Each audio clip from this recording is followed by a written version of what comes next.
Les amis, bonjour, on se retrouve aujourd'hui pour un nouveau tuto, donc tout simplement la suite de la programmation de notre MCDU pour le départ. Comme vous pouvez le voir, nous sommes ici en vol en croisière au 380 avec ce magnifique 321 de Wizz Air. Nous sommes partis de Nice à destination de Krakow, Echo Papa Kilo Kilo. Je vous propose qu'on se retrouve sur notre MCDU, donc ça va être plus court que la préparation au sol bien évidemment, car nous avons fait le plus gros du travail au sol. Néanmoins, il y a quelques vérifications à faire.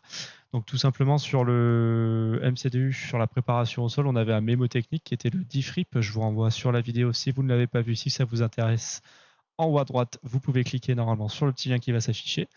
Et ici, on va tout simplement retenir une forme qui est un chapeau, et on appelle ça le hat format, c'est-à-dire on va appeler du flyplan à radionav, on va monter sur prog, aller sur perf, fuel prediction et le secondary flyplan, ce qui nous fait un petit chapeau. À l'issue de ça, on activera nos autobreaks sur l'eau, on calculera nos performances et on fera le briefing arrivé. Mais en l'occurrence, ce qui nous intéresse, le cas échéant, c'est la programmation de ce petit bijou. Donc c'est parti sur le flyplant, on va sur EPKK 25. Alors on l'a déjà préparé au sol, mais on va bien sûr confirmer qu'on n'ait pas eu de changement de piste. Donc le PADCO 4 Golf, la transition Bawsy avec l'ILS 25. Bien évidemment, au préalable, j'ai préparé mes cartes juste ici. On voit qu'on a quelques restrictions. Donc qu'est-ce qu'on va faire sur cette étape-là? On va passer en contrainte, aller sur le plane mode. Moi j'aime bien me mettre en range 40 et on va défiler notre plan de vol et on va vérifier nos restrictions en concordance bien évidemment avec notre charte. Donc max 250 juste ici, on peut le confirmer. 220, 220, 220, 5000 pieds sur Bawsy, 220, 220, 5000 pieds au plus sur Bawsy, toujours 220 nœuds, c'est bien confirmé.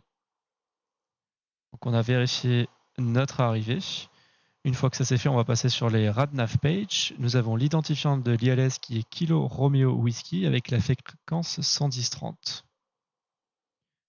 Encore une fois, je viens sur les cartes Jepsen que je vous conseille. Kilo Romeo Whiskey, la fréquence 110-30. Final approche course 252. Et on a un plan à 3 degrés.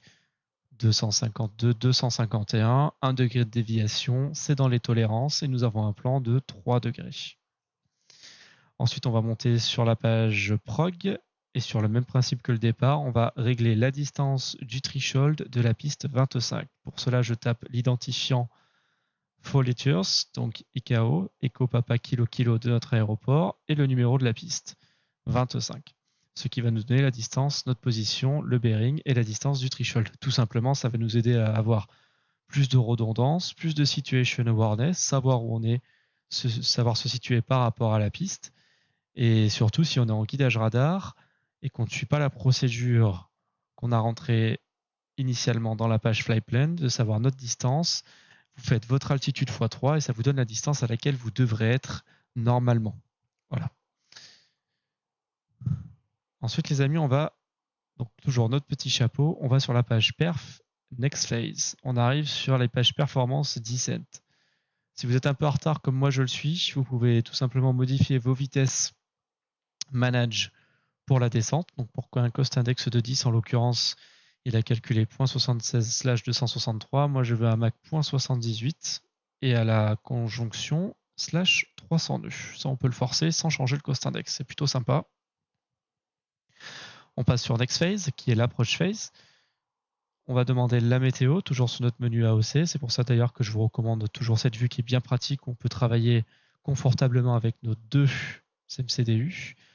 Weather data juste ici, on voit qu'on a un vent variable de nœuds, on va le laisser le vent en 0,0. Le QNH 10-15, il n'a pas bougé, on va le laisser comme ça. On a une température à 14 degrés. Et par le data link ATIS, je sais que j'ai une transition level au 75. La VIAP juste ici, c'est 134. C'est calculé automatiquement avec les informations que vous rentrez ici. Néanmoins, vous pouvez la modifier, notamment sur le 321, où le centre de gravité est bien différent par rapport à celui du 320.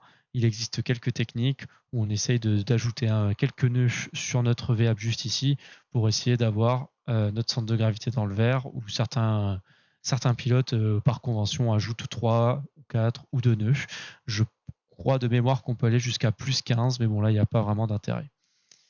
voilà, à bon vous semble, à vous de faire votre expérience et à voir quelle technique vous souhaitez adopter pour cette VApp, mais elle est modifiable, elle est calculée de base pour vous en petit, et par exemple si je veux rajouter un nœud 135 juste ici, ça va s'afficher en gros juste ici 135, si je veux le supprimer, j'ai juste à faire clear, et on revient sur la valeur calculée par le système. Ensuite, on confirme bien que nous sommes prévus pour l'ILS 25. Ici, on va rentrer nos minima.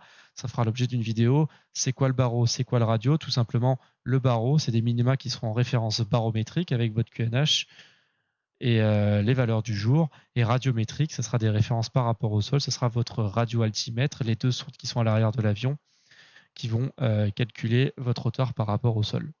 Ça, c'est si on fait des approches de précision, bien évidemment, qui demandent des critères particuliers, mais ce n'est pas le sujet aujourd'hui. Donc, nous faisons une approche 4.1 en catégorie Charlie. Donc, nous sommes en référence barométrique et les minima seront 1001 pieds. Ici, vous choisissez votre configuration, landing conf full ou conf tri.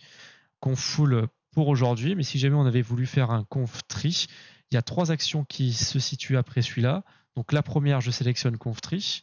La deuxième, je monte sur mon overhead, je sélectionne landing flaps tree juste ici, tout simplement quand vous allez avoir l'ICAM memo, pour pas qu'il vous mette que votre ICAM memo attende le flaps full. Là, il va juste attendre le flaps tree et ça sera landing no blue. Il n'y aura pas d'écriture bleue. Il a compris qu'on était en flaps tree. Et ensuite, et aussi, ça va inhiber les alarmes du GPWS. On lui indique aussi qu'on va être en flaps tree. C'est d'ailleurs reporté ici sur notre repère ICAM. Et une fois que ça c'est fait, bien évidemment, vous allez, c'est la 3e action sur votre page performance et vous renseignez que vous faites un atterrissage flaps tree. Aujourd'hui, c'est pas le cas, ça va être en flaps full, donc je vais sélectionner flaps full, je vais mettre ça sur off et dernière action, je remets en flaps full sur ma performance page. Avion dernière action sur la page performance, le thrust reduction acceleration altitude et l'engine out acceleration. Tout simplement, c'est les mêmes valeurs que vous renseignez au départ sur votre page performance pour le décollage. Par défaut, je laisse tout le temps celle-là. Je crois que c'est 1500 pieds par rapport à l'altitude, l'élévation du terrain où nous allons. 2300 en l'occurrence ici. Dans le slash, ça sera votre accélération. Si on a un terrain où il y a du terrain autour, c'est plutôt montagneux, il y a de l'élévation, il peut être intéressant tout simplement ici de mettre l'altitude de remise de gaz. Donc c'est-à-dire que notre avion va monter rapidement, il va rester en mode Speed Reference System, donc en RSRS, donc avec un taux de montée assez élevé pour faire court, et avec il va prendre la V2 en remise de gaz plus 15. Plus 10, plus 15, c'est quand on est en one engine inopérative. Donc on voit que la remise de gaz ici c'est 4000 pieds, donc tout simplement je vais lui dire qu'il va pouvoir baisser le nez, prendre de la vitesse seulement à 4000 pieds, juste ici. Ça c'est plutôt des SOP compagnie, c'est pas vraiment marqué dans la documentation Airbus, à vous de faire comme bon vous semble. C'est tout simplement là, le mode à 4000 pieds on va passer en mode climb sur notre FMA. Ensuite, fuel prediction, tout simplement, on va calculer notre masse à l'arrivée. Donc ici, 61.9 plus 2.3, ce qui va nous donner notre masse à l'arrivée. Et tout ça, on va le reporter dans notre EFB pour calculer les performances. Et également, on peut vérifier qu'on n'est pas en overweight landing. Secondary flight plan. Donc, une fois que tout ça c'est fait, vous pouvez copier l'actif. Donc, ça va tout simplement copier votre plan de vol, exactement les mêmes valeurs. Et si vous retournez dans le menu secondary, que vous allez dans la performance du secondary, vous pouvez voir que les valeurs que vous avez rentrées au préalable, météo, 10, 15, 14, pas de vent, 75, ont été rentrées. Tout simplement, je vous dis ça, si jamais par exemple vous allez sur un aéroport où vous avez 2 pistes, par exemple Charles de Gaulle, il est intéressant de prévoir dans la piste que vous pensez avoir le plus, donc si on arrive du sud, la 26 gauche dans le primaire, dans votre plan de vol primaire, et la 27 droite prévue dans votre plan de vol secondaire si jamais il y a un changement de dernière minute dû à l'ATC, dû à une piste qui est bloquée, ou etc. Enfin bon, il faut toujours prévoir, être en avance de l'avion comme on dit dans ce milieu-là, donc c'est intéressant dans votre secondary de prévoir une deuxième approche s'il y a.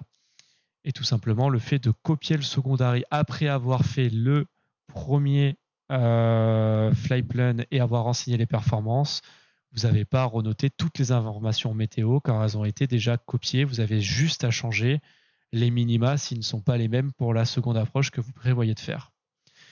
Le secondary, c'est fait. Il vous restera à calculer vos performances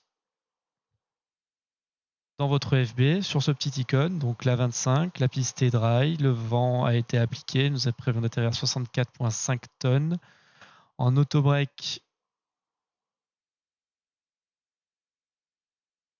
on va être assez lourd, on va faire médium. On n'a pas de vol après, on va chauffer un peu les freins, mais on a le brake fan, c'est pas bien grave. En idle no reverse, manual lens, flap tool, auto thrust on, et bien sûr on vérifie que l'on peut faire la piste. Et la dernière action après la programmation de ceci sera de mettre nos auto-breaks, donc pour le coup sur médium. Voilà, c'est toujours après la préparation de votre arrivée dans votre MCDU, ce qui peut être intéressant, les performances et les auto-breaks. C'est pas d'ailleurs intéressant, c'est ce qu'il faut faire, c'est ce qu'Airbus nous demande. Petits tips ou petites informations qui peuvent vous être utiles. Vous voyez qu'ici, on a la désignation de notre approche qui est affichée, donc ILS 25 pour la confirmer. Et on a nos minima ici qui sont affichés 1100. Ces informations n'apparaissent qu'à 250 nautiques, donc dans la distance ici, à partir de 250 nautiques de votre arrivée. Elles ne seront pas là avant. Elles apparaîtront automatiquement à 250 nautiques avant votre arrivée. Alors si vous programmez, si vous regardez cette vidéo et que vous êtes au-delà de 250 nautiques de votre destination et que vous n'avez pas ces informations, c'est tout à fait normal. Ces informations sont également liées avec la page RadNav et les informations que vous rentrez dans la page ILS Frequency and CRS Slope également, ça s'affiche 250 nautiques avant. Et là, vous me direz, oui, mais si mon vol fait moins de 250 nautiques, et bien tout simplement, ça s'affichera quand vous passerez en Alt Cruise juste ici. Quand le mode Alt Cruise, donc quand vous atteindrez l'altitude qui est programmée juste ici, Cruise, donc ça affichera le mode Alt Cruise, ici même, et bien tout simplement, s'il y a moins de 250 nautiques, les informations d'arrivée s'afficheront juste ici, donc en haut de votre ND, les minima ici au-dessus de votre altitude, et également si c'est une ILS, l'identifiant, la fréquence, la course, ainsi que le degré de descente.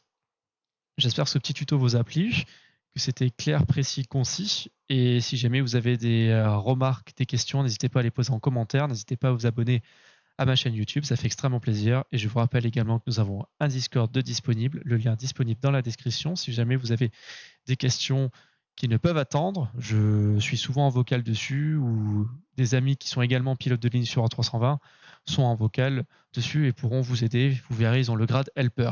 Je vous rappelle également que je propose des lives sur Twitch de contrôle aérien et de simulation de vol, comme vous venez de voir actuellement. On a un peu plus détente et on rigole entre nous avec les poteaux. Même de temps en temps, on fait des petits vols de groupe. Merci à tous d'avoir visionné cette vidéo. Je vous souhaite à tous une très bonne journée ou soirée et je vous dis à la prochaine.